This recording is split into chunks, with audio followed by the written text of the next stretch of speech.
x의 각 값에 대해서 2차 함수 y는 ax제곱의 함수값은 a가 안 나와 있죠. 어쨌든 함수값입니다. 여러분 함수값은요. 그러니까 이런 거죠. 이렇게 넣었을 때 1이 갔을 때 도대체 어디로 가는가 이런 거고요. 만약에 이렇게 보셔도 돼요. 이런 상자에 1을 넣었을 때 1이 들어가면 도대체 무엇이 나오는가. 결과물은요. 함수값은요. y값입니다. 함수값은 그 식의 y좌표입니다. y좌표. 그 점의 y좌표. 뭔가 이렇게 그래프가 있을 때요. 이렇게 그래프가 있을 때 x에다가 무언가를 집어넣잖아요. 그랬을 때 이 도착하는 점, 요 점이 요 그래프의 함수값이 되는 거죠. 이게 만약에 1이었다면 요 함수값은 f1이 되는 거죠. 이제 그렇게 생각하시면 돼요. 함수값은 y값이다. 이렇게 생각하시면 되고요. 그래서 y는 ax제곱의 함수값은 그것과 함수값은 은에서 끝났죠. y는 2x제곱의 함수값에 몇 배입니까? 의는 수학에서 의는 3배 곱하기예요. 의 3배입니다. 아, 이 친구의 함수값의 3배예요. 자, 함수값은 뭐라고 말씀드렸냐면 y값이라고 말씀을 드렸어요. 즉, y가 얘랑 같잖아요. 그래서 얘는 얘의 3배인 거예요. 이 친구가 이 친구의 3배인 거예요. 똑같은 y값은. x에다가 무언가를 집어넣어서 제곱해서 a를 곱한 게 y 결과물이잖아요. 이게 함수값이라는 얘기예요.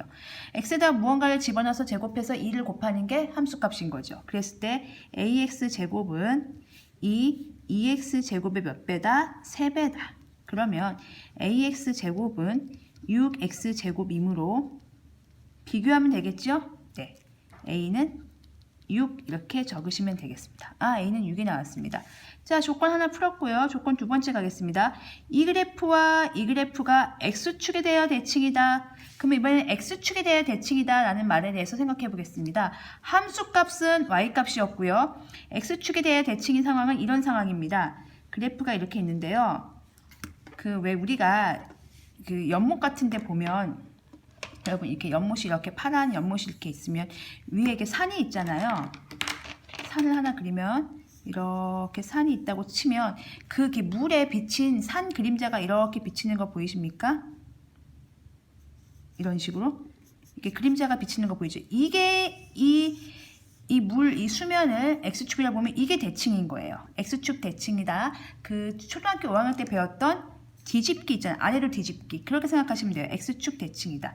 그러려면 이 위의 모양이랑 아래 모양이랑 똑같아야 되겠죠. 접었을 때.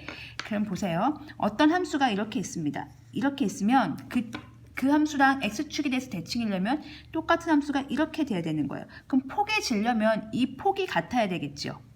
그래서 만약에 예를 들어서 얘가 y는 2x제곱이었어요. 그러면 이거는 폭이 같아야 되기 때문에 절대값은 같대. 절대값은 같고 부호는 그렇죠. 반대가 돼야 돼요. 서로 x축 대칭이려면. 이거는 뒤집어진 거니까. 그래서 마이너스 2x제곱 이렇게 쓰시면 되는 거예요.